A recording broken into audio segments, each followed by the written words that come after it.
آپ کو نہ بتاؤں تو گویا کہ میں آپ کے ساتھ خیانت کروں۔ ڈاکٹر صاحب ایک سوال یہ ہے کہ ڈاکٹر عافیہ صدیقی کی طرح اٹھائے جانے سے خوف آتا ہے، اور ہمارا ایک بچہ بھی آپ کی تنظیم میں ہے، ہر وقت دھڑکا لگا رہتا ہے، گورنمنٹ کا اور باہر کی دنیا دشمن بنی ہوئی ہے، کیا جواب ہے؟ اس سے بچنے کی تو ایک ہی شکل ہے کہ آپ خودکشی کر رہے ہیں۔ You have to live with it۔ کہاں جائیں گے آپ؟ ملک چھوڑ کے چلے جائیں گے؟ اور قرآن تو یہ کہتا ہے، قرآن میں کبھی گارنٹی نہیں دی اللہ نے، تم میرے راستے پر آؤ، تمہیں کوئی تکلیف نہیں ہوگی، تمہیں کوئی کانٹا نہیں لگے گا، تمہیں کوئی جو ہے قربانی کبھی نہیں کر رہا۔ اللہ دھوکہ نہیں دیتا۔ ہم تو آزمائیں گے، تمہیں ٹھوک بجا کر دیکھیں گے، فاقے دیں گے، تمہیں جان اور مال کی تکلیف دیں گے، اور تمہیں آزمائیں گے کہ ثابت قدم رہتے ہو کہ نہیں رہتے۔ ہے کہ نہیں قرآن مجید میں؟ ہم آزمائیں گے، لازماً آزمائیں گے۔ بشیء من الخوف والجوع ونقص من الاموال والانفس والثمرات وَلَنَبْلُوَنَّكُمْ، ہم لازماً تمہیں آزمائیں گے، خوف سے، خطرے سے، جان و مال کے نقصان سے، اپنی فصلوں کی بربادی سے، اپنے کیریئر کی بربادی سے آزمائیں گے، اور دیکھیں کون واقعی ہم پر ایمان رکھتا ہے اور ثابت قدم رہتا ہے۔ باقی اس خوف سے بچنا ہو تو خودکشی کے علاوہ مجھے تو کوئی راستہ نظر نہیں آتا۔ کہ یہ جو نیریٹو ابھی ہمارے سامنے آیا ہے، دنیا اسے ماننے کے لیے تیار نہیں، اور سچی بات کچھ یوں ہے کہ ماننا تو بہت دور کی بات ہے، اب اسے برداشت کرنے کے لیے بھی تیار نہیں۔ یہ 9/11 کے بعد جو سارا کچھ ہے وہ در حقیقت اسی کا کلا کما کرنے کے لیے، باقی تو بہانہ ہے، دہشت گردی بہانہ ہے، اصل میں یہ ہے ایشو، ہدف یہ ہے۔ اور ابھی آپ دیکھیے بات کہاں پہ پہنچ گئی، ہمارے اپنے ملک کے 1800 علماء نے بیٹھ کے جو ایک کاؤنٹر نیریٹو بیان کیا ہے، وہ کسی اور کے خلاف نہیں ہے، اس کانسیپٹ آف دین کے خلاف ہے۔ کبھی اس کو اسٹڈی کر کے دیکھ لیجیے، آخری زد اس پہ پڑھنی۔ اس اعتبار سے اس تصور کو لے کر چلنا انگارہ ہاتھ میں پکڑنے کے مترادف ہے، اس کی کوئی گنجائش نہیں۔ مذہب اسلام کی گنجائش موجود ہے، اس کو دنیا فیسیلیٹیٹ کرنے کے لیے تیار۔ آپ روزہ رکھیں، امریکہ میں رکھیں، ایک آدھ افطاری آپ کو وائٹ ہاؤس میں ہو جائے گی۔ انڈیا میں مودی بھی اب اسی سنت پر عمل کرتے ہوئے مسلمانوں کو افطاری کرا دیتے ہیں۔ لیکن آپ اگر پولیٹیکل ورژن رکھیں اسلام کا تو یہ دنیا گوارا کرنے کے لیے تیار، پھر آپ کی لڑائی ہوگی، جس کا مطلب پھر یہ کہ اب اس معاملے میں دنیا فاشسٹ ہو گئی، بندہ مس ہو جائے، گم ہو جائے، غائب ہو جائے، کوئی نہیں پوچھنے والا۔ کیوں بھائی؟ اس لیے کہ یہ تو اس کو بریکٹ کر دیا گیا ٹیررزم کے ساتھ۔ آپ بے شک ٹیررسٹ نہ ہوں، آپ کو بس آپ کا پولیٹیکل کانسیپٹ ہے اسلام کا، لہٰذا آپ ٹیررسٹ ہیں، بس ہوں گے، آج نہیں تو کل ہو جائیں گے، لہٰذا آپ کو جو ہے پری ایمپٹیو میئرز کے تحت جو ہے ابھی گم کیے جا سکتے ہیں۔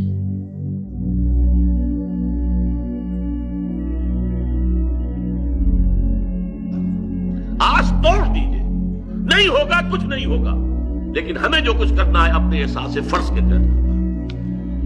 جب تک یہ شکل نہیں ہوگی، اگر آپ نے کوئی امیدوں کے چراغ روشن کیے رکھے تو پھر مایوسی آ سکتی ہے۔ اور میں اللہ کا شکر ادا کرتا ہوں کہ کئی سال پہلے، 5-6 سال پہلے میں اس مضمون کو لکھ چکا ہوں۔ وہ جو ہے 20ویں صدی عیسوی میں بر صغیر پاک و ہند کے اندر اسلام کے انقلابی فکر کی تجدید و تعمیل، اور اس میں تدریج کے تقاضے ہیں کہ اس سے مایوسی سے انسان بچتا ہے، ذہناً پہلے تیار ہو، اپنے دل میں یہ خواب دیکھ لے کہ بس میری زندگی میں یہ کام ہو جائے گا، تو پھر یہ ہوگا کہ یہ ہک اور بائی کروک، ٹیڑھا بیڑا راستہ جو ہے سیدھی انگلیوں نہیں نکل رہا، گھی تو ٹیڑھی کرو انگلیاں، یہ کرے گا انسان۔ اور نمبر 2 یہ کہ جب دیکھے گا میرے تو اب بہت قریب آ گئی، میں تو بوڑھا ہو گیا، ہوا کچھ نہیں، تو پھر جو دل شکستگی طاری ہوگی، جو فرسٹریشن آئے گی، جو مایوسی ہوگی، واقعہ یہ ہے کہ وہ میں سمجھتا ہوں کہ اللہ تعالیٰ کی سزاؤں میں سے ایک سزا ہے، جو کہ انسان کو اپنی زندگی، اپنی بڑھاپی کے آخری دور میں آ کر یہ فرسٹریشن ہو کہ میں نے اپنی ساری زندگی جس کام میں لگا دی، اس کا کوئی ٹینجیبل، کوئی واضح، کوئی جو ہے ٹھوس نتیجہ میرے سامنے نہیں۔ لیکن اگر انسان پہلے سے تیار ہو، ذہناً اس کے لیے تیار ہو. ایک قدم بھی ہم آگے لے گئے تو بہت بڑی کامیابی ہے. چلیے ایک قدم بھی آگے نہ لے جا سکے، اگر آخری دم تک لگے رہے تو کامیابی بس.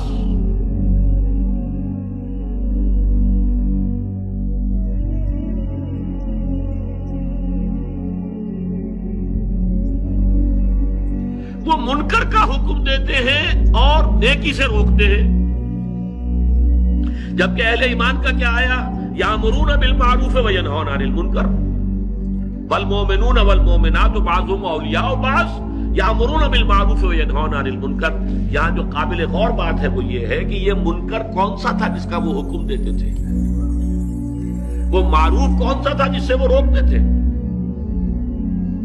منکر کا حکم دیتے تھے. لا تنفقوا علی من عند رسول اللہ.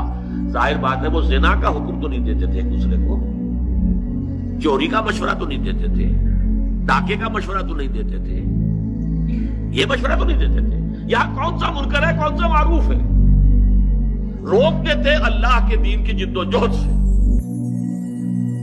لا تنفقوا علی من عند رسول اللہ حتی ينفضوا لا تنفروا فی الحر. مت نکلو اس گرمی کے اندر، کیا تمہاری بت ماری گئی ہے؟ مشورہ کیا دیتے تھے؟ ہمارے راستے پر چلے آؤ، اتبعوا سبیلنا ولنحمل خطایاکم. یہ جد و جہد کے حوالے سے معروف اور منکر ہے، یہ عام اخلاقی اعتبار سے معروف اور منکر نہیں ہے. جب اس تقابل میں آئے گا منافقین اور مومنین کا، کہ مومنین کا کردار اور منافقین کا کردار، اس لیے کہ وہاں پر وہ روکتے جو تھے، نماز پڑھنے سے نہیں روکتے تھے. وہ کہاں روکتے تھے؟ نماز پڑھنے سے، روزہ رکھنے سے نہیں روکتے تھے. وہ روکتے تھے کس چیز سے؟ انفاق فی سبیل اللہ سے، قتال فی سبیل اللہ سے. لا تنفروا فی الحر قل نار جہنم اشد حرا لا تنفقوا علی من عند رسول اللہ حتی ينفضوا. وہ کہتے تھے، حکم دیتے تھے جھوٹ بولو. حضرت کعب ابن مالک کو کہا ان منافقین نے، کیا تمہاری بت ماری گئی ہے؟ تم بھی ذرا جھوٹی قسم کھاتے تھے کہ حضور میں مجبور تھا، میری یہ مصیبت تھی، میری تو یہ مصیبت میں تو نہ پڑتے، تمہارا بائیکاٹ ہو گیا، زندگی جو ہے تمہارے اوپر اجیرن ہو گئی ہے. اذا ضاقت بهم الارض بما رحبت. زمین اپنی ساری کشادگی اور وسعت کے باوجود جو ہے ان کے اوپر تنگ پڑ گئی تھی. یہ اس سے بچ جاتے، جھوٹ بولتے تھے، جھوٹ بولتے تھے. نجوا کا حکم دیتے تھے. وہ جو جماعتی جو نظم ہے اس کو ڈھیلا کرنا، قائد جو ہے اس کے خلاف سرگوشیاں کرنا، اس سے بددل کرنا، یہ کام ہے اصل میں کہ جس کو کہا جا رہا ہے کہ ان لوگوں کا معاملہ یہ ہے کہ یامرون بالمنکر وینہون عن المعروف. منافق مرد اور منافق عورتیں سب ایک دوسرے کے ہم رنگ ہیں. برائی کا حکم دیتے ہیں اور بھلائی سے منع کرتے ہیں اور اپنے ہاتھ خیر سے روکے رکھتے ہیں. یہ اللہ کو بھول گئے تو اللہ نے بھی انہیں بھلا دیا. یقیناً یہ منافق ہی فاسق ہیں. اپنے ہاتھ خیر سے روکے رکھتے ہیں. یہ تمام منافقین کی مشترک خصوصیت ہے. ان سب کو برائی سے دلچسپی اور بھلائی سے عداوت ہوتی ہے. کوئی شخص برا کام کرنا چاہے تو ان کی ہمدردیاں، ان کے مشورے، ان کی ہمت افزائیاں، ان کی اعانتیں، ان کی سفارشیں، ان کی تعریفیں اور مدح سرائیاں سب اس کے لیے وقف ہوں گی. دل و جان سے خود اس برے کام میں شریک ہوں گے، دوسروں کو اس میں حصہ لینے کی ترغیب دیں گے، کرنے والے کی ہمت بڑھائیں گے، اور ان کی ہر ادا سے یہ ظاہر ہوگا کہ اس برائی کے پروان چڑھنے ہی سے کچھ ان کے دل کو راحت اور ان کی آنکھوں کو ٹھنڈک پہنچتی ہے. بخلاف اس کے کوئی بھلا کام ہو رہا ہو تو اس کی خبر سے ان کو صدمہ ہوتا ہے، اس کے تصور سے ان کا دل دکھتا ہے، اس کی تجویز تک انہیں گوارا نہیں ہوتی. اس کی طرف کسی کو بڑھتے دیکھتے ہیں تو ان کی روح بے چین ہونے لگتی ہے. ہر ممکن طریقے سے اس کی راہ میں روڑے اٹکاتے ہیں اور ہر تدبیر سے یہ کوشش کرتے ہیں کہ کسی طرح وہ اس نیکی سے باز آ جائے، اور باز نہیں آتا تو اس کام میں کامیاب نہ ہو سکے. پھر یہ بھی ان سب کا مشترک خاصہ ہے کہ نیکی کے کام میں خرچ کرنے کے لیے ان کا ہاتھ کبھی نہیں کھلتا، خواہ وہ کنجوس ہوں یا بڑے خرچ کرنے والے. بہرحال ان کی دولت یا تو تجوریوں کے لیے ہوتی ہے یا پھر حرام راستوں سے آتی اور حرام ہی کے راستوں میں بہہ جاتی ہے.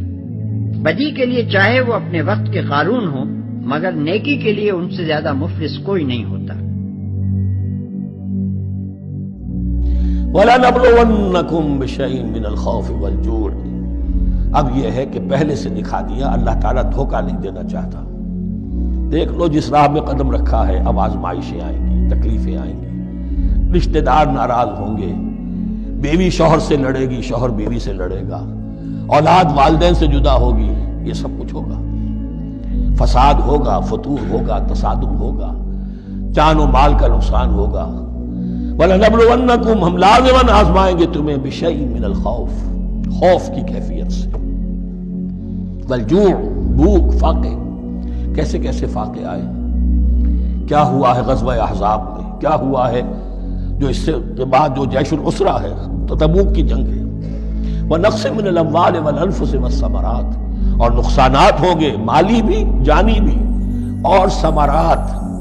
اب ثمرات یہاں دو معنی دے رہا ہے، چونکہ مدینے والوں کی جو تھی اصل جو ان کی معیشت تھی وہ زرعی تھی، پھل، خاص طور پر کھجور، یہ ان کی پیداوار تھی، جسے آج کل آپ کہتے ہیں کیش کراپ جو ہے ان کی، وہ یہ تھی۔ اب ایسا بھی ہوگا کہ فصل تیار کھڑی ہے، اگر اسے اتارا نہ کھجور سے تو ضائع ہو جائے گی، اور ادھر سے تبوک کا حکم آ گیا، نکلو اللہ کی راہ، یہ ساری فصل ضائع ہو جائے گی۔ امتحان ہو گیا کہ نہیں؟ اور اس کے علاوہ ایک اور ہے اس کا مفہوم، انسان کچھ بہت محنت کرتا ہے، جد و جہد کرتا ہے، کیریئر بناتا ہے، اپنا ایک مقام بنا لیتا ہے اس کیریئر میں، اس پروفیشن میں، اس راستے پر آتا ہے تو کچھ اور ہی شکل اختیار کرنی پڑتی ہے۔ وہ تجارت کے زمانے میں جو محنت کی تھی، وہ کیریئر کو جمانے میں جو محنت کی تھی، وہ سارا کا سارا معاملہ جو ہے وہ کھو کر پھر اس وادی میں آنا پڑتا ہے۔ وَلَنَبْلُوَنَّكُمْ، یہ بھی ثمرات ہیں نا، محنت کے ثمرات۔ وَلَنَبْلُوَنَّكُمْ بِشَيْءٍ مِّنَ الْخَوْفِ وَالْجُوعِ وَنَقْصٍ مِّنَ الْأَمْوَالِ وَالْأَنفُسِ وَالثَّمَرَاتِ وَبَشِّرِ الصَّابِرِينَ، اور اے نبی بشارت دیجئے صابروں کو، صبر کرنے والوں کو۔ یہ کون ہے؟ الَّذِينَ إِذَا أَصَابَتْهُم مُّصِيبَةٌ، وہ لوگ کہ جن کو جب بھی کوئی مصیبت آئے، قَالُوا إِنَّا لِلَّهِ وَإِنَّا إِلَيْهِ رَاجِعُونَ، وہ کہتے ہیں ہم اللہ ہی کے تو ہیں، اللہ ہی کی طرف ہمیں لوٹ جانا ہے، کل بھی جانا تھا، آج چلے جائیں، حاضر ہیں، جتنی جلدی بلا لیں۔ نشان مرد مومن باتوں گویم، جو مرگ آیا تبسم مر لبے اوست، مرد مومن کی تو نشانی یہی ہے کہ جب موت آئے تو مسرت کے ساتھ اس کے چہرے پر، اس کے ہونٹوں پر مسکراہٹ ہو۔ یہ ایمان، جو میں نے کہا تھا لٹمس ٹیسٹ یہ ہے کہ بندہ مومن اس دنیا میں زیادہ رہنے کی خواہش نہیں کر سکتا۔ لائف از اے لائبلٹی، جو لمحہ آ رہا ہے اس کا حساب دینا ہوگا، تو جتنی عمر بڑھ رہی حساب بڑھ رہا ہے۔ It's not an asset, it's a liability. اور الدنیا سجن المومن و جنت الکافر، یہ تو مومن کے لیے ایک قید خانہ ہے، ہاں کافروں کی جنت ہے۔ وَبَشِّرِ الصَّابِرِينَ الَّذِينَ إِذَا أَصَابَتْهُم مُّصِيبَةٌ قَالُوا إِنَّا لِلَّهِ وَإِنَّا إِلَيْهِ رَاجِعُونَ أُولَٰئِكَ عَلَيْهِمْ صَلَوَاتٌ مِّن رَّبِّهِمْ وَرَحْمَةٌ، یہ ہیں وہ لوگ کہ جن پر ہر وقت اللہ کی عنایتوں کا نزول ہوتا رہتا ہے اور رحمت کی بارش ہوتی رہتی ہے۔ وَأُولَٰئِكَ هُمُ الْمُهْتَدُونَ، اور یہی لوگ ہیں ہدایت یافتہ، جنہوں نے واقعتاً ہدایت کو اختیار کیا ہے۔ اور جو ایسے مرحلے پر ٹھٹک کر کھڑے رہ جائیں، پیچھے رہ جائیں، پیچھے بیٹھ جائیں، پیٹھ موڑ لیں، وہ گویا کہ ختم ہوا ان کا معاملہ۔ ام حسبتم، اب بڑی سخت آیت آ رہی ہے، یہ بھی بڑی لرزا دینے والی آیت ہے۔ اب دیکھیے صحابہ کرام میں سے ایک بڑی تعداد تھی کہ جو مکے کی سختیاں جھیل کر آئے تھے، مہاجرین، ان کے لیے تو اب جو بھی مراحل آئندہ آنے والے تھے وہ کوئی ایسے ثقیل نہیں تھے، ایسے مشکل نہیں تھے۔ وہ سختیاں تو وہاں نہیں انہوں نے جھیلنی تھی کہ جو کہ مکے میں مہاجرین نے جھیلی تھی، تو اب ان سے ہے خاص طور پر روئے سخن۔ اگرچہ خطاب عام ہے، اور یہ قرآن مجید میں عام طور پر آپ کو ملے گا کہ الفاظ عام ہیں، لیکن آپ اگر دیکھیں گے تو روئے سخن کسی خاص طبقے کی طرف ہے، تو یہاں در حقیقت ان کو بتایا جا رہا ہے۔ ام حسبتم ان تدخلوا الجنہ، کیا تم نے یہ سمجھا تھا کہ جنت میں داخل ہو جاؤ گے؟ ولما یاتکم مثل الذین خلوا من قبلکم، حالانکہ ابھی تک تو تمہارے اوپر وہ حالات و واقعات تو وارد ہی نہیں ہوئے جو ان پر ہوئے تھے جو تم سے پہلے تھے۔ مستہم الباساء، انہیں آ لیا، پہنچی ان کو سختی بھوک کی، والضراء، اور تکالیف، وزلزلوا، اور وہ ہلا مارے گئے، حتی یقول الرسول والذین آمنوا معہ متی نصر اللہ، یہاں تک کہ پکار اٹھا وقت کا رسول اور جو ان کے ساتھ اہل ایمان تھے، کب آئے گی اللہ کی مدد؟ الا ان نصر اللہ قریب، اب انہیں یہ خوشخبری دی گئی کہ آگاہ ہو جاؤ، اللہ کی مدد قریب ہے۔ یعنی اللہ آزماتا ہے، یہ وہی بات ہے جو اس سے پہلے آ چکی ہے 19ویں رکوع میں بالکل شروع میں۔ وَلَنَبْلُوَنَّكُمْ بِشَيْءٍ مِّنَ الْخَوْفِ وَالْجُوعِ وَنَقْصٍ مِّنَ الْأَمْوَالِ وَالْأَنفُسِ وَالثَّمَرَاتِ، ہم لازماً آزمائیں گے۔ یہ کوئی پھولوں بھرا راستہ نہیں ہے، پھولوں کی سیج نہیں ہے، حق کا راستہ ہے، یہ کانٹوں بھرا بستر ہے، کانٹوں بھرا راستہ ہے، اس کے لیے ذہناً تیار ہو جاؤ۔ در رہے منزل لیلا کہ خطر ہاست بسے، شرط اول قدمی نس کے مجنوں باشی، دیکھ سمجھ کر آؤ۔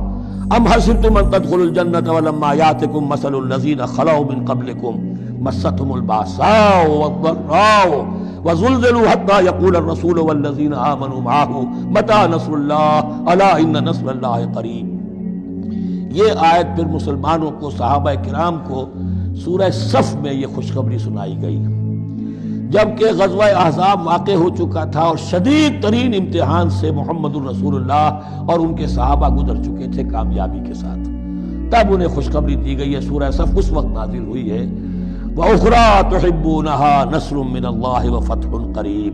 اب تمہارے لیے وہ خوشخبری ہے، اے نبی بشر المؤمنین، اپنے اہل ایمان ساتھیوں کو بشارت دے دیجئے کہ اب وہ وقت آ گیا ہے کہ اللہ کی نصرت کے دروازے کھلتے چلے جائیں گے۔